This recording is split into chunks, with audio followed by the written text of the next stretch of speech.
Mercilessly, the year 2020 is almost over. What a miserable, horrible, awful year it's been. But unlike real life, professional wrestling wasn't as bad. He had some good moments this year, and I'm here to give you my awards for the year. And it's a year in which people are going to remember 2020 for wrestling as the COVID year. It was locked down. There was no fans in the arenas. It sucked that we didn't get to see fans, but it did provide us with some good entertainment, and it got people's minds off the pandemic for at least 2 to 3 days a week, depending on how many shows you usually watch. So with that, let's get to the awards. Male Wrestler of the Year. I had a lot of people I could have given this to. I went back and forth between two names, and I'll get to it.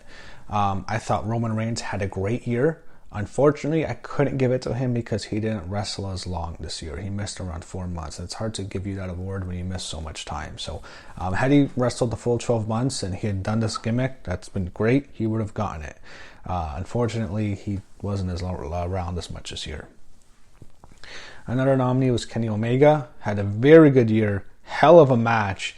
With the tag team match, actually, with when he teamed with Hangman Page against the Young Bucks. Hell of a matchup. But I didn't get it for me this year because there was too many times in the year where I thought he was a bit irrelevant at parts, so I didn't give it to him. I thought Jon Moxley was great. He did a great year. Of course, I loved his match with the late Brody Lee. He had at AEW on the pay-per-view. I'm pretty sure, was it Double or Nothing? Pretty sure that was it. He had a great match. You also had my winner. Or actually, sorry, not my winner. You also had the guy who was about to give this to, but I changed my mind at the last second. I was going to go with Drew McIntyre, but I did not go with Drew. Drew had a great year. He won the Royal Rumble this year. He won the main event at WrestleMania, but there was too many times when he was champ where I was just bored to death, especially during this summer. I wasn't feeling it. Ratings were going down. Yes, it's because of COVID, but some of it had to do with Drew as champ. He just didn't light the world on fire, to say the least, so I couldn't give it to Drew. He had a great feud with Randy Orton, and of course he won the title back at the year, so he had a very good year, but the guy I'm giving it to is Randy Orton. I thought Randy was amazing this year. I thought this was probably one of the best years he's ever had. He was awesome throughout the whole year. He started off, he had the feud with Edge, and after our Rumble, he has that amazing angle where he crushes Edge, he destroys his neck. He's just this vicious heel. I thought that was just such a well done angle. And then he comes back after that. He has the horrible match with Edge at WrestleMania, which I hated, but then they followed it up with an amazing match at Backlash, the greatest wrestling match of all time. Not quite that, but it was great. Of course, Randy takes out Edge, and Edge gets hurt in that match. He moves on from Edge, and then he goes to the title, and he has another great feud with Drew McIntyre. He falls up short at SummerSlam, but he wins the belt at Hell in a Cell. An amazing Hell in a Cell match, one of the better Hell in a Cell matches I've seen in recent memory. Wins the title, loses it, and then he gets into a feud with the Fiend and with Alexa Bliss as well. I really like the stuff he's doing with Alexa recently on Raw. And of course, he nearly kills the Fiend at TLC when he burns him alive. So I thought Randy was great this whole year. He's winning the award for 2020 Male Wrestler of the Year. Goes to Randy Orton. The next category is Female Wrestler of the Year. And there's really going to only be 2 nominees for this. It's really 2 ones who have a shot at winning this award. That was Bayley and Sasha Banks. Of the 2, most people are going to pick Bayley, and I understand why. But I went with Sasha Banks. I thought Sasha has had an amazing year. Bayley's done great too. She's been a great heel. She had an amazing heel turn. But one thing I didn't like was how Bayley at the end of the year, she really kind of, I don't want to say fell off the radar, but she kind of got pushed to the back aisle at the end of the year. I thought Sasha, she's very entertaining. A little bit more entertaining than Bayley to me this year. But I thought, again, Bayley was an amazing competitor this year. She had a great year. And if you want to give her this award, I'm not going to complain. People are going to give me shit for picking Sasha. I think most people would probably still pick Bayley, but I went with Sasha because I just thought she was great this year. I liked her ring work. I thought she was a very good promo. I liked seeing her win the belt. I thought it was finally a huge win for her. I thought she really delivered in the ring. I thought she had a very good match with Carmella, the best match Carmella's ever had at TLC recently a few weeks ago. I thought she looked great, by the way. I know I'm not saying that had a huge part in her winning the award, but I just thought she was visually great. I liked her work a lot this year. I'm giving the award to her. Some people might, get mad at me. They think Bayley should win. You want to give it to Bayley, not complaining. thought about giving it to Bayley, but I ultimately just gave a slight edge to Sasha. I thought she had a great year, and she's my female wrestler of the year. Tag team of the year, this one's going to the Young Bucks. They ran away with it this year. They had an incredible matchup at AEW. I think it was at the Revolution show when they had that tag team match against Cody and Kenny Omega.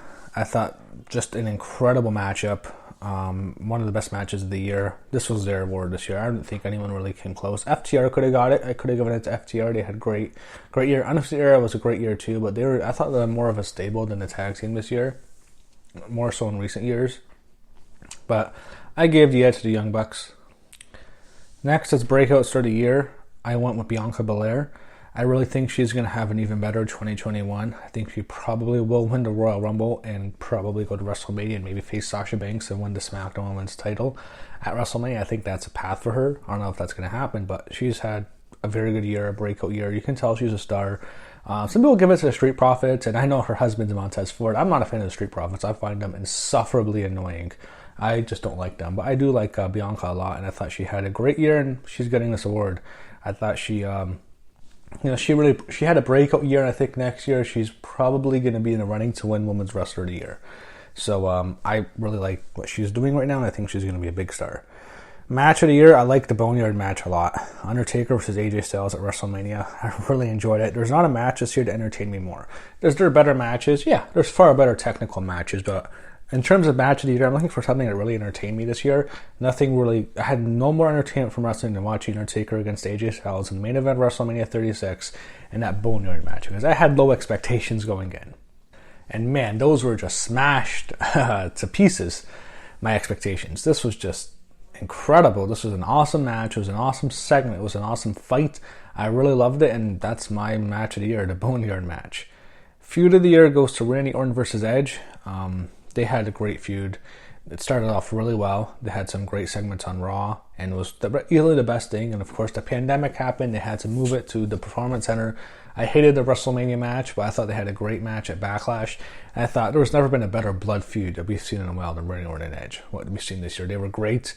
Of course, Randy Orton giving Beth Phoenix the RKO was the shock. But this gets the award for me this year. I really liked it overall. Promo of the year, I like the Undertaker's retirement speech from Survivor Series. It wasn't, him breaking character. I think some people wanted to see Mark Calloway, and we got to see that later when he did that podcast with Stone Cold Steve Austin immediately following Survivor Series, which was really good. But people wanted to see that. I didn't need to see that. We've seen enough of that with The Undertaker, The Last Ride, with his 2 interviews with Austin, and I really like seeing The Undertaker retired. Maybe it's not the end. I'm sure we'll see Undertaker around still, but in terms of his retirement in the ring, I thought it could have been done better. This is how it needed to be done. He had a great final match with AJ. You could have had him retire a few years ago with the match with Roman when he disappears in the smoke. That was cool too. But this I thought was a formula for a while, and of course it was a 30-year anniversary at Survivor Series, which I thought was perfect. I thought he should have had his last match at Survivor Series, but seeing how they ended it with the Boneyard match, and of course having that amazing documentary, The Last Ride, this was the perfect way to go off. So I thought this was a great retirement speech. It wasn't long. It wasn't a passionate speech like Ric Flair or Shawn Michaels or Edge. But I thought this was a really well done way to go out, and that was it for The Undertaker. Now the year goes to Samoa Joe. I really enjoyed his commentary this year. Not much to say about it. I don't like commentary in wrestling, but I thought Joe was very entertaining. Comeback of the year, Edge. He's running away with this award. Edge has been awesome when he came back. I mean, his match with Randy Orton again, I'll talk about that later, wasn't the greatest, but his comeback, that pop he got at the Royal Rumble in 2020 at the beginning of the year, just insane. It really makes you miss the fans. It makes you miss them. Storyline of the year. This may surprise some people. I'm going to get some heat for this as well, but I really liked Alexa Bliss aligning with the Fiend. I really like Alexa Bliss. it was unfortunate they weren't doing much with her. Yeah, she had the tag team with Nikki Cross this year, but she's done a lot more in previous years. She's had a much bigger role with the company. She's one of the top female stars. Here she proves why. She's been awesome with the Fiend. I think she's been a great character with him. I like this stuff with the Firefly Funhouse. I'm really enjoying it. I'm probably easily the best thing to look forward to on Raw every year. Each week, I mean. There's nothing on Raw I look forward to except Alexa Bliss. Of course, I like looking at Alexa Bliss. Who doesn't love her beautiful presence, but I do I look forward to watching her. I like the stuff with the Fiend. I think it's very entertaining with Bray Wyatt too. And of course, I really like the segment she had recently on Raw when she tries to light herself on fire in a way to show. And I thought it was done really well. So I've been really enjoying Alexa Bliss, her work, and it's been my favorite storyline to watch on TV recently. I really liked it. I think it's been creative. I think they've done a very good job with it. Headline of the year, Undertaker retirement. Nothing can really come close to this. This is one of the biggest stars in the history of the business, retiring. Significant story.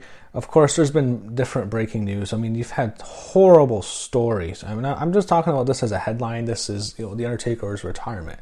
In terms of stories outside of the ring, I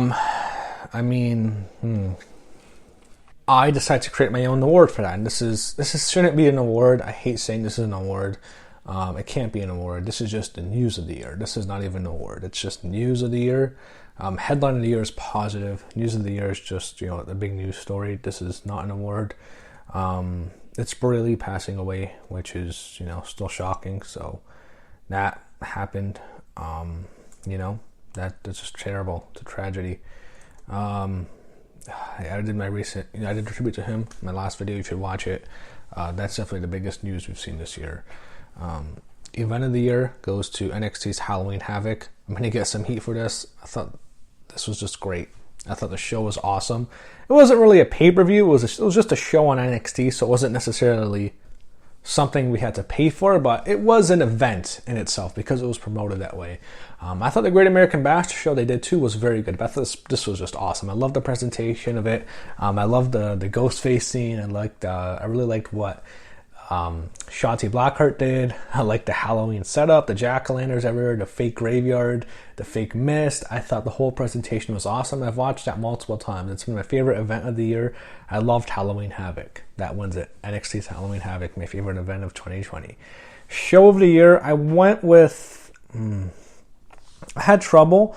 I went with AEW Dynamite. I thought it was a little bit better than NXT this year. NXT is usually great, but I thought Dynamite was a little bit better. It was more entertaining. I thought it was more complete in some parts. We had some great highlights of the show, of Dynamite this year. Cody taking the whipping, which was painful to watch. Later in the year, you have Brody Lee destroying Cody Rhodes, the late Brody Lee. That was a great segment. Of course, Cody wins it back in the dog collar match. Of course, that would be the last time we'd see of the late Brody Lee. We also had some other good moments too with Kenny Omega and him leaving to TNA. I thought AEW had the best overall TV show of the year this year. Some people might go with NXT. I thought NXT had the best show in terms of Dynamite, in terms of a single episode, but I thought consistently throughout the year Dynamite was better.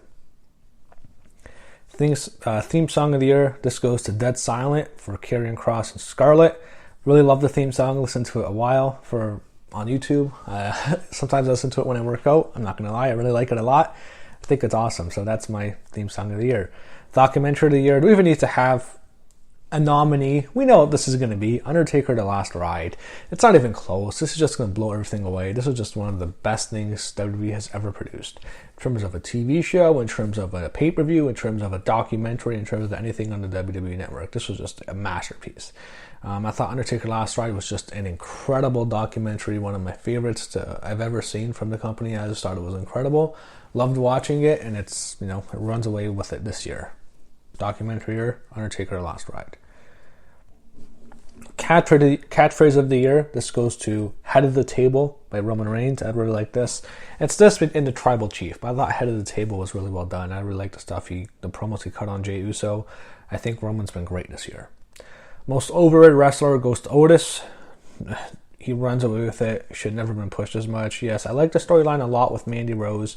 It was very entertaining, but it fell off a cliff later, so I couldn't win it. It was one of the nominees to win storyline of the year until it fell off a cliff. I don't agree with him winning Money in the Bank. He was pushed too much. Most underrated, Aleister Black. I think it's bullshit that Zelina Vega was fired. I just wanted to say that. I wasn't reviewing wrestling at the time. I'm really unhappy Zelina Vega was fired from the company. But most underrated goes to Aleister Black. Now, the worst of awards. Worst male wrestler of the year. This is going to go to King Corbin for as long as he stays with the company. As long as he stays with the company, he's winning this award. Worst female wrestler of the year. As long as she stays with this company, she's winning this award. Nia Jax. Worst tag team of the year, Andrade and Angel Garza. They weren't terrible, it's just how many times do we have to watch them lose to the fucking Street Profits? They made them look like such jobbers and such geeks. They won this award because all they did was lose to the Street Profits for like 8 straight pay-per-views. It was fucking annoying. Worst Feud of the year, Seth Rollins against Rey Mysterio, went on way too long. The eye match was okay, it was entertaining, but the feud just went on for an eternity. You had worst match of the year, Randy Orton versus Edge, last man standing at WrestleMania. This was the worst match of the year. I'm not lying. This was a fucking disaster. This was a horrible fucking match. I hated it. It went on for an eternity. It was like you were watching a never-ending Iron Man match. It was one of the most boring, pathetic things I've ever seen. It went on for 45 minutes and it just sucked. It would never end. It bored me to tears. I hated it. It was one of the most miserable experiences I've had watching wrestling recently. I hated this match more than most people did. I couldn't stand it. It was the worst match of the year. Last man standing, Randy versus Edge at WrestleMania. When you get some heat for that, I thought it sucked. Worst pay-per-view of the year, the horror show at Extreme Rules. Oh, this sucked. The swamp match sucked. This was no good. This was not a good show. This was a bad show. I did not like it overall. I thought they had one of the weaker shows of the year. In terms, I mean, WWE didn't really have a terrible show this year, but I thought the horror show was just a mess. Worst storyline of the year, Retribution. At least it didn't last very long. They were just awful. I'm glad it's over now. They were horrible. Worst storyline of the year goes to Byron. Worst announcer. That one goes to Byron Saxton. He's very bad at his job. He just doesn't do a good job. I'm not a fan of his. He won this award hands down. So that's my year-end awards. It's a bit different from previous years. I'm not as excited to do it. It's been a very bad year. It's been a sad year for everyone. COVID, ruined 2020, ruined wrestling. Wrestling, it was wrestling in front of an empty audience. But it was a year where, it's also very sad in the wrestling world because we lost a lot of legends this year. We lost Howard Finkel to start, which was horrible. One of the nicest guys in wrestling. Then, of course, we had the death of Hana Kimura, which was a suicide, which was just terrible, terrible, terrible news. Then you had, I think the same week, you had the death of Shad Gaspard, which, of course, he was in Crime Time with WWE for many years. That was a total shock. It was very, very sad. You had Animal of the legendary Road Warriors passing away, came as a big surprise. Then you had Kamala pass away. You had Pat Patterson pass away. Very sad. It really hurt me. And of course, recently, I can't believe this, Brody Lee passes away. Just terrible. Just awful hearing Brody Lee, also known as Luke Harper, formerly known as Luke Harper, passing away. Just shocking. So, 2020 was a horrible year. I think I might have to give another award to WWE. Beatdown of the year was 2021 beating up 2020. 2020 was like a giant COVID. 2021 just kicked its ass, and hopefully that happens in real life.